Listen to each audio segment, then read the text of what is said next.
পৃথিবীর মানচিত্রে যারা আমাদেরকে দেখতে পারতো না, যাদের সাথে আমাদের সম্পর্ক ছিল না, এই মিডল ইস্ট বলেন আর আজকের আমেরিকা বা চায়নাই বলেন, যাদের সাথে আপনারা এত বাণিজ্য করেন, গার্মেন্টসরা বলবেন আমাদের তো মেইন রপ্তানি আমেরিকাতে হয়, কোনো সম্পর্কই ছিল না। সম্পর্ক স্থাপিত হলো, বিদেশে লোক যাওয়া শুরু হলো, টাকা আসা শুরু হলো, রেমিটেন্স, আপনারা বলেন রেমিটেন্স যোদ্ধা। এই যে আজকে 1 কোটি মানুষ, শুরু তো শহীদ জিয়াউর রহমানের হাত ধরে। এই যে গার্মেন্টস, দেশ গার্মেন্টস নামে একটা ছিল, তার লোকদেরকে দক্ষিণ কোরিয়া পাঠিয়ে ট্রেনিং দিয়ে এনে বাংলাদেশের গার্মেন্ট শিল্পের প্রতিষ্ঠা করেছেন শহীদ জিয়াউর রহমান। এবং এখান থেকেই প্রথম রপ্তানি শুরু হয়েছিল ফ্রান্সে, প্রথম রপ্তানি হচ্ছে ফ্রান্স। তার পরবর্তীতে আপনার আজকের ইতিহাস ভিন্ন, বিলিয়ন বিলিয়ন ডলার এবং মিলিয়ন মিলিয়ন শ্রমিক, আমার মা বোনেরা ভাইয়েরা সেখানে কাজ করে, অর্থাৎ এমপ্লয়মেন্ট হয়েছে।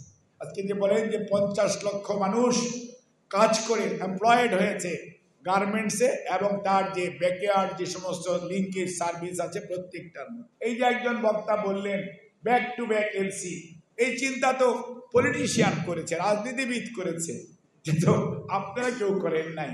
কাজেই যারা বলেন সংস্কার হয়নি, তাহলে ডিসিপ্লিন আসলো, তলা লাগলো, চাল এক সময় ভিক্ষা করে আনতে হতো, চাল রপ্তানি করেছিল বাংলাদেশ ওই সময় শহীদ জিয়ার সময়, এবং নিরাপত্তা পরিষদে ভোটাভুটি হয়েছিল জাপানের সাথে সদস্যপদের জন্য। বাংলাদেশ ভোটে জয়যুক্ত হয়ে নিরাপত্তা পরিষদের সদস্য হয়েছিল শহীদ জিয়ার দূরদর্শী পররাষ্ট্র নীতির কারণে। ইরাকের যুদ্ধের যে কমিটি হয়েছিল 3 সদস্যের একজনের নাম শহীদ প্রেসিডেন্ট জিয়াউর রহমান।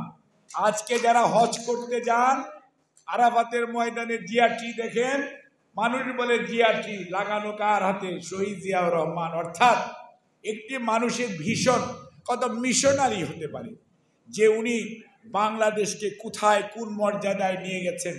এবং সেটি যদি চিন্তা করেন তাহলে অবশ্যই স্বীকার করতে হবে, রাজনীতিবিদদের অবদানকে অস্বীকার করা, সত্যকে অস্বীকার করা।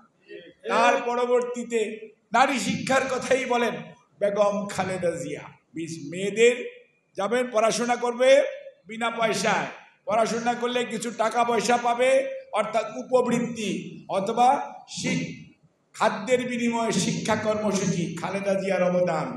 বিনা পয়সায় মেয়েদের প্রথম 8, তারপরে 10, তারপরে 12 ক্লাস পর্যন্ত পড়া। এটা বাংলাদেশ জাতীয়তাবাদী দল।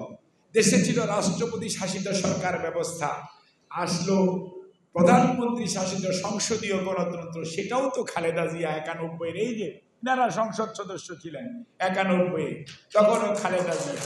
কাজেই আপনি কি অস্বীকার করবেন? সংস্কারের সাথে পলিটিশিয়ানরা জড়িত নয়।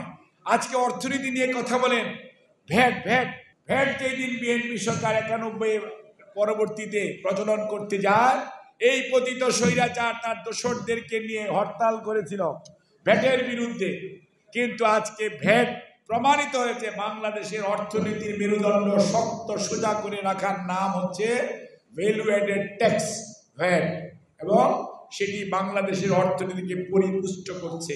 অর্থাৎ সংস্কারের সাথে সব সময় জড়িত রাজনীতিবিদ, তার সাথে জড়িত বাংলাদেশ জাতীয়তাবাদী দলের নেতৃত্ব। কাজে অস্বীকার করবে হবে না ভাই।